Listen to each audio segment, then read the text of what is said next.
Assalamualaikum warahmatullahi wabarakatuh. Perkenalkan, nama saya Aning, pengampu mata pelajaran Sejarah Peminatan. Apa kabar anak-anakku semua? Semoga kalian selalu diberikan Allah Subhanahu wa taala kesehatan yang berlimpah. Salam sejarah. Pada hari ini, Bu Aning akan menyajikan video pembelajaran sejarah mengenai materi Kerajaan Maritim Hindu-Buddha. Untuk itu, pada saat Bu Aning menjelaskan materi hari ini, anak-anakku yang berada di rumah diharapkan dapat menyimak dengan baik. Pada kesempatan kali ini, Bu Aning akan menjelaskan mengenai Kerajaan Maritim Hindu-Buddha di Indonesia. Oleh karena itu, anak-anak, saya harapkan bisa menyimak penjelasan Bu Aning dengan baik. Materi pokok yang akan Bu Aning bahas hari ini ada 3. Yang pertama itu ada teori masuknya Hindu-Buddha di Indonesia. Yang kedua ada Kerajaan Maritim Hindu-Buddha di Indonesia. Dan yang ketiga ada bukti pengaruh kehidupan Hindu-Buddha di Indonesia.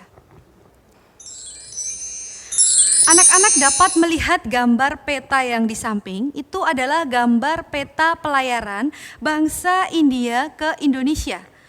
Sebelum bangsa Barat ke Indonesia, ternyata bangsa India itu terlebih dahulu sudah melakukan pelayaran perdagangan ke Indonesia.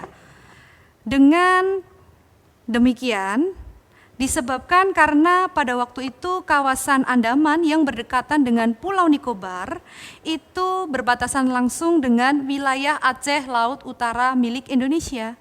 Seperti itu. Kemudian yang selanjutnya, adanya sistem kasta di dalam ajaran agama Hindu. Sistem kasta di dalam agama Hindu itu terdapat 4 sistem kasta.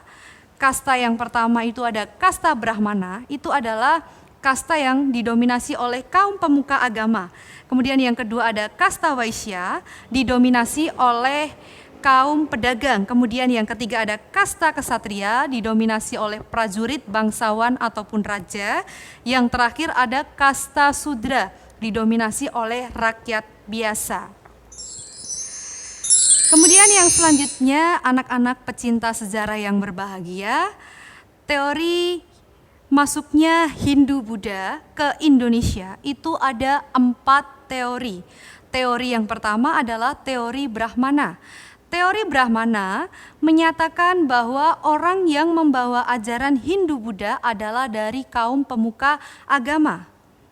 Teori ini didasarkan karena pemuka agama dianggap menguasai kitab suci dari kedua agama tersebut. Akan tetapi teori ini juga dilemahkan dasarnya karena pada waktu itu golongan pemuka agama itu sangat dilarang untuk meninggalkan tanah airnya. Kemudian yang selanjutnya itu ada teori Ksatria. Teori Ksatria ini sendiri dibawa oleh kaum prajurit, dibawa oleh raja-raja ataupun dibawa oleh bangsawan. Kaum prajurit ini membawa ajaran agama Hindu-Buddha ke Indonesia. Hal ini didasarkan karena pada waktu itu kaum prajurit melarikan diri ke Indonesia, kemudian mereka mendirikan kerajaan-kerajaan kecil di Indonesia. Akan tetapi teori ini juga dilemahkan. Pada dasarnya teori ini dianggap bahwa kaum prajurit tidak menguasai kitab suci dari agama kedua tersebut. Yang selanjutnya yaitu teori Waisya. Teori Waisya sendiri dibawa oleh kaum pedagang. Kaum pedagang membawa agama ajaran Hindu-Buddha ke Indonesia. Hal ini didasarkan bahwasanya pada waktu itu hasil bumi dari Indonesia itu ternyata menarik para pedagang India untuk bersinggah ke Indonesia. Akan tetapi teori ini juga dilemahkan. Karena apa? Karena menganggap bahwa kaum pedagang ini tidak mampu atau tidak menguasai kitab suci dari agama tersebut, seperti itu. Kemudian yang selanjutnya ada teori arus balik. Teori arus balik ini dibawa oleh orang-orang Indonesia itu sendiri. Orang-orang Indonesia itu sendiri membawa teori ini dengan cara belajar ke India lalu mereka pulang. Kemudian mereka menyebarkannya, akan tetapi teori ini juga dilemahkan pendapat bahwasanya diperkirakan pada waktu itu Indonesia masih bersifat sangat pasif, sehingga kecil kemungkinan orang-orang Indonesia bisa belajar ke India. Selanjutnya ada tokoh-tokoh pemuka teori masuknya Hindu dan Buddha. Di bawah ini anak-anak bisa lihat tokoh-tokoh dari pemuka teori masuknya Hindu dan Buddha. Kemudian yang selanjutnya ada kerajaan maritim Hindu-Buddha.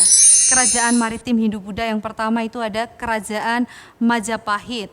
Kerajaan Majapahit adalah kerajaan Hindu terbesar di Indonesia. Kerajaan ini didirikan oleh Raden Wijaya, kemudian digantikan oleh Jayanegara. Ketika dipimpin oleh Jayanegara ternyata banyak pemberontakan. Lalu diganti lagi oleh Tribhuwana Tunggadewi. Kemudian yang terakhir digantikan oleh Hayam Wuruk beserta patihnya Gajah Mada. Gajah Mada sendiri juga mempunyai sumpah. Sumpahnya yang bernama Sumpah Palapa. Isinya yaitu ingin menyatukan seluruh wilayah Nusantara di bawah pengaruh kerajaan Majapahit. Kemudian yang selanjutnya itu ada kerajaan Sriwijaya. Kerajaan Sriwijaya ini adalah kerajaan terbesar yang bercorak Buddha. Kerajaan ini didirikan oleh Dapunta Hyang Sri Jayanasa, lalu digantikan lagi oleh Balaputra Dewa, kemudian digantikan lagi oleh Sri Sanggarama. Raja yang terkenal dari kerajaan Sriwijaya adalah Raja Balaputra Dewa. Prasasti yang ditinggalkan dari kerajaan ini adalah prasasti Talang Tuo, Telaga Batu, Kedukan Bukit, dan Kota Kapur. Anak-anakku pecinta sejarah yang berbahagia, materi terakhir yang selanjutnya yaitu tentang bukti pengaruh agama Hindu-Buddha di Indonesia. Bukti pengaruh agama Hindu-Buddha di Indonesia itu saya jabarkan ada 4. Yang pertama dari segi bahasa dan tulisan.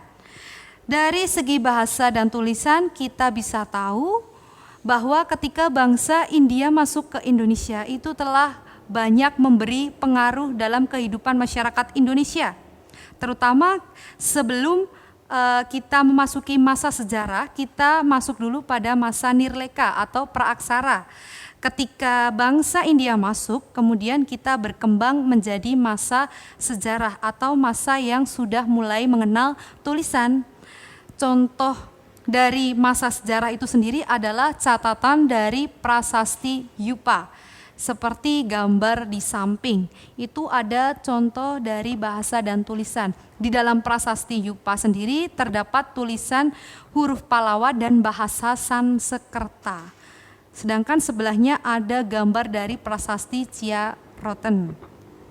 Kemudian yang kedua dari segi kesusastraan. Dari segi kesusastraan itu ada contoh dari kitab Sutasoma. Kitab Sutasoma ini sendiri dikarang oleh Empu Tantular yang berisi mengenai Bhinneka Tunggal Ika, berbeda-beda tetapi satu juga, seperti semboyan bangsa negara kita sekarang. Kitab Sutasoma ini merupakan hasil pengaruh dari bidang kesusastraan. Kemudian yang selanjutnya ada seni bangunan. Kalau anak-anak bisa lihat pada gambar di samping itu tidak akan asing lagi bagi kalian ya. Itu adalah gambar dari Candi Borobudur dan juga Candi Prambanan. 2 contoh yang melegenda bagi bangsa kita yaitu bangsa Indonesia itu ikut serta dalam membedakan pengaruh contoh antara Candi Hindu dan juga Candi Buddha. Candi Hindu itu ditinggalkan pada masa dinasti Sanjaya, sedangkan Candi Buddha itu ditinggalkan pada masa dinasti Shailendra. Seperti itu. Kemudian yang terakhir itu adalah kepercayaan agama. Kepercayaan agama sendiri telah masuk ke Indonesia ketika bangsa India melakukan persinggahan ke Indonesia.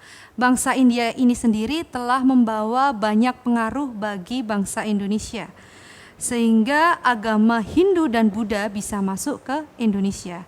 Yang pertama itu ada kitab suci dari agama Hindu, yaitu kitab Weda. Kitab Weda itu ada 4 anak-anak. Yang pertama ada Rigveda, yang kedua ada Samaweda, yang ketiga ada Yajurveda, yang keempat ada Atharva Weda. Kemudian yang selanjutnya ada kitab suci dari agama Buddha. Kitab suci dari agama Buddha itu sendiri dinamakan dengan Tripitaka.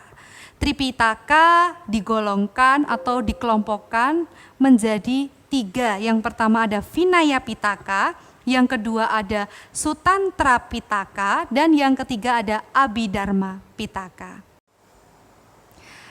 Anak-anakku pecinta sejarah yang berbahagia, demikianlah materi singkat yang sudah Bu Aning jelaskan. Semoga materi hari ini dapat bermanfaat untuk kalian semua. Sebelum Bu Aning tutup, Bu Aning ingin memberikan pesan untuk kalian semua, tetap semangat belajar walaupun berada di rumah. Pramudia Anantatur pernah berkata, orang boleh pandai setinggi langit, akan tetapi jika dia tidak pernah menulis dan dia tidak pernah belajar, maka dia tidak akan dikenang oleh sejarah. Sampai berjumpa lagi di video pembelajaran selanjutnya. Assalamualaikum warahmatullahi wabarakatuh.